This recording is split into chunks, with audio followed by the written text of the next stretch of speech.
हिंदी में यूपीएससी की तैयारी से संबंधित प्रोग्राम्स को देखने के लिए सब्सक्राइब करें स्टडी IQ IAS हिंदी। नमस्कार। मानव को पृथ्वी पर आए हुए अभी ठीक से 1 लाख साल भी नहीं हुए हैं and we used to think कि हम पृथ्वी के सबसे शक्तिशाली जीव हैं। मैं ध्यान आकर्षित करना चाहूंगा इस बात पे कि अर्थ पे लगभग 5 करोड़ साल जिस जीव ने राज किया वो डायनासोर था और मात्र 1 या 1.5 साल के अंदर इस पूरी ही प्रजाति का महाविनाश हुआ था। ऐसे बहुत सारे चेंजेस हमारी अर्थ ने देखे हैं और इसी प्रकार के कुछ चेंजेस को लेकर मैं आपके सामने प्रस्तुत हूं। There is a big evidence कि हमारे पृथ्वी के वो प्लेसेस जो आज हमें जैसे दिख रहे हैं, आज से पहले ये ऐसे नहीं थे। इस पीछे दिए हुए नक्शे को जरा ध्यान से देखिए। ब्रॉडर सेंस में कहूं तो यह एक पुराना नक्शा है भूमध्य सागर यानी कि मेडिटेरेनियन सी का, और जैसा यह अभी दिख रहा है इससे काफी अलग हुआ करता था एक समय पर। समय का नाम है मायोसीन का समय। जस्ट सेकेंड, मायोसीन का समय। और यह वो समय था जब अर्थ पे एक ऐसा क्राइसिस आया जिसे सैलिनिटी क्राइसिस या लवणीयता का संकट कहते हैं, जिसने पूरी तरह से भूमध्य सागर को सूखा दिया था। पूरी तरह से भूमध्य सागर एक नमक और जिप्सम के मैदान में बदल गया था और यह सूखा हुआ जो भाग है इसे दोबारा रिफिल किया गया है।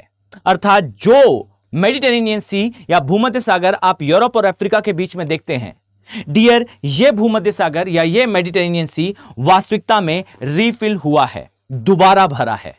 और इसके एविडेंसेस अभी से कुछ समय पहले, वैसे स्पष्ट मैं कहूं तो ये एविडेंसेस पहले से भी उपस्थित थे, बट इसके ताजा एविडेंसेस हमें अभी भूमध्य सागर में देखने को मिले हैं। यह खासा बड़ी अपडेट है, खासकर उन स्टूडेंट्स के लिए जिनका ऑप्शनल सब्जेक्ट ज्योग्राफी है या फिर वो ज्योग्राफी को एज अ जीएस पार्ट पढ़ रहे हैं।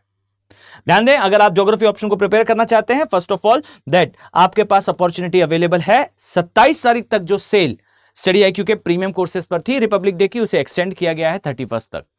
ये दोनों ही कोर्सेज अर्थात प्रतिज्ञा प्लस एंड हमारे ऑप्शनल के बैचेस में अवेलेबल है। आप मेरे साथ ऑप्शनल की तैयारी भी कर सकते हैं। बट पहले हम आए खबर पर। तो खबर यह है कि साक्ष्य, पुख्ता साक्ष्य अब मिलने लगे हैं दैट जो हाइपोथेसिस था वो थ्योरी बनने जा रहा है। अर्थात वो हाइपोथेसिस, वो परिकल्पना जो ये कहती थी कि वास्तविकता में भूमध्य सागर पूरी तरह से एक नमक का, जिप्सम का मैदान था और उसमें एक मेगा फ्लड आई और उस फ्लड के कारण ये दोबारा भरा, उस सिद्धांत के एविडेंसेस मिलने के कारण अब ये एक थ्योरी में कन्वर्ट होता हुआ दिखाई दे रहा है। अब क्या है ये कंडीशन, तो आइए सबसे पहले इसे समझने का प्रयास करते हैं।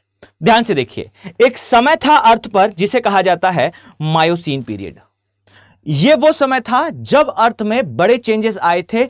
इसके लगभग पहले पहले तक हम देखेंगे कि डायनासोर वगैरह जो है वो पृथ्वी से जा चुके थे, रेप्टाइल्स उपस्थित थे, लेकिन डायनासोर की प्रजाति समाप्त हो चुकी थी। अर्थ में कई क्रियाएं चल रही थीं और उसी प्रोसेस में एक बड़ा चेंज आता है अफ्रीकन प्लेट के बीच में। जो अरब की प्लेट है उसका अभिसरण अर्थात उसका जो है कन्वर्जेंस होना यूरेशियन प्लेट के साथ। और इस कन्वर्जेंस ने बेसिकली सबसे पहले क्या कॉज करा, तो ध्यान से समझिएगा, अफ्रो अरब जो प्लेट है वो यूरेशियन प्लेट से जुड़ गई और इस जुड़ाव के कारण आप पाओगे कि जो मेडिटेरेनियन सी था, जो भूमध्य सागर था, इसका कनेक्शन ब्रेक हो गया हिंद महासागर के साथ। अर्थात जो मेडिटेरेनियन सी है जो आज आपको दिखता है, पहले यह भूमध्य सागर से पूरी तरह से कनेक्टेड था और मेडिटेरेनियन सी हिंद महासागर से पूरी तरह से कनेक्टेड था और इसके बीच में अफ्रो अरब प्लेट जो है वो आई। कब आई, तो मायोसीन पीरियड में आई और इसके कारण भूमध्य सागर का हिंद महासागर से कनेक्शन टूट गया। लेकिन इस टूटने का एक बड़ा परिणाम निकला और वो बड़ा परिणाम क्या था, तो ध्यान से समझिए, एग्जाम पॉइंट ऑफ व्यू से खासा जरूरी हो जाता है दैट यूरेशियन प्लेट में अफ्रीका के जो जीव जंतु थे उनका जो है वो आगमन स्टार्ट हुआ था एग्जैक्टली मायोसीन पीरियड से ही। यानी कि मायोसीन ही वो काल था जब आपको होमोनिड्स अर्थात हमारे पूर्वज अफ्रीका से निकलकर यूरेशिया की प्लेट में प्रवेश करते हुए दिखाई देंगे। अर्थात आज आपको जो पूरी पॉपुलेशन दिख रही है उत्तरी जो गोलार्ध है उसके क्षेत्र में, उसका एक मेजर कारण है मायोसीन पीरियड में इस अफ्रो अरब प्लेट का यूरेशियन प्लेट से टकराना, भूमध्य सागर का हिंद महासागर से अलग होना। अर्थात ये सारे जीव जो आपको उत्तरी गोलार्ध में दिखाई देते हैं, ये अफ्रीकन प्लेट से निकलकर हमारी जो यूरेशिया की प्लेट है उस तक आए। हमारे पूर्वज हों या फिर बहुत सारे स्तनधारी जीव। यह तो चलिए ठीक है, लेकिन दूसरी एक घटना और हुई।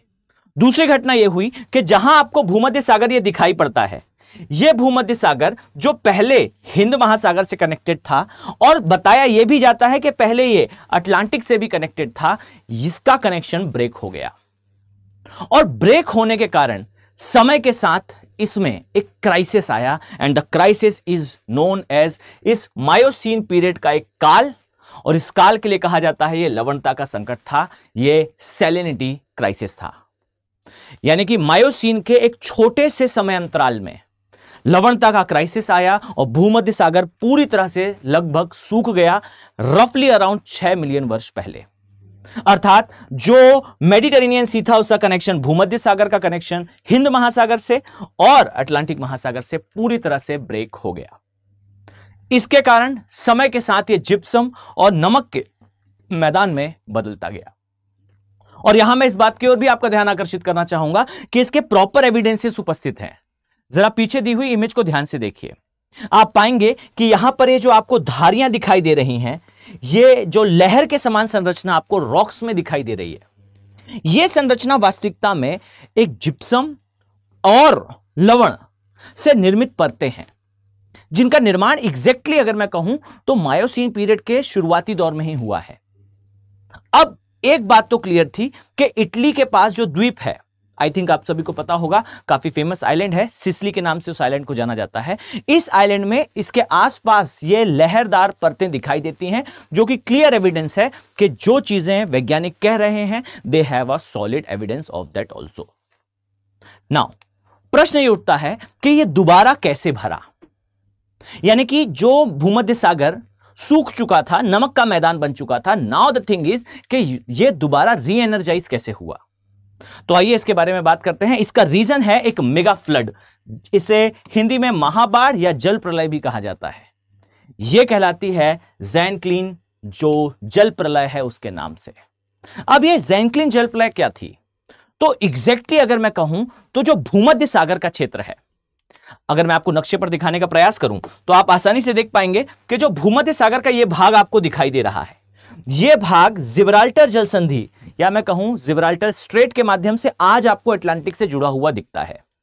लेकिन पहले यह पूरी तरह से बंद था और कहा यह जाता है कि जो सैलिनिटी का क्राइसिस आया था भूमध्य सागर में, यह बेसिकली एंड हुआ जब इस साइड से जो पानी है अटलांटिक का, यह तेजी से मेगा फ्लड के फॉर्म में इस क्षेत्र में आकर भरा।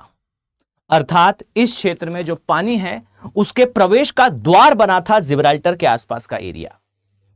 और इसके प्रॉपर एविडेंसेस आपको स्पेन और मोरक्को के आसपास देखने को मिलते हैं दैट यहां से बड़ी मात्रा में वाटर का फ्लो जो है वो हुआ है मेडिटेरेनियन सी के अंदर। अर्थात मेडिटेरेनियन सी एक समय पर हिंद महासागर का हिस्सा था या आप कह सकते कनेक्टेड था। और दूसरी बात कि इसके अंदर जो पानी था वो सूख चुका था, ये जिप्सम और नमक का मैदान बन चुका था और इसमें दोबारा एक फ्लड आई है। जैसा मैंने बताया ज़ैंक्लिन फ्लड इसका नाम है और इस ज़ैंक्लिन फ्लड ने इस पूरे ही रीजन को दोबारा से पानी से भर दिया। अर्थात भूमध्य सागर जो आज आपको कनेक्टेड दिखाई पड़ता है डियर, एक समय पे इसका कनेक्शन ब्रेक हुआ था और दोबारा से ये स्टार्ट हुआ था। इसे MSC अर्थात वो सैलिनिटी क्राइसिस जो मायोसीन काल में आया था उसके नाम से जाना जाता है। और ये मायोसीन का सैलिनिटी क्राइसिस समय के साथ ज़ैंक्लिन फ्लड या मेगा फ्लड के कारण जो है ओवरकम हुआ और आज हमें भूमध्य सागर देखने को मिलता है। आई होप ये जानकारी आपके लिए एग्जाम पॉइंट ऑफ व्यू से खासा जरूरी रही है। बट आप अगर वीडियो में यहां तक आए हैं तो इसका अर्थ बच्चों ये है that you have a proper interest on geography, आपको भूगोल में इंटरेस्ट है। ये एक ऐसा ऑप्शन है डियर जो आपको आपके प्री क्वालिफाई करने की गारंटी देता है। ये वो ऑप्शन है जो हिंदी माध्यम के रिजल्ट को इंप्रूव कर सकता है। 30 से 35 क्वेश्चन हर साल डियर ज्योग्राफी और एनवायरनमेंट से आते हैं और ये आपके लिए बहुत आसान हो जाएगा।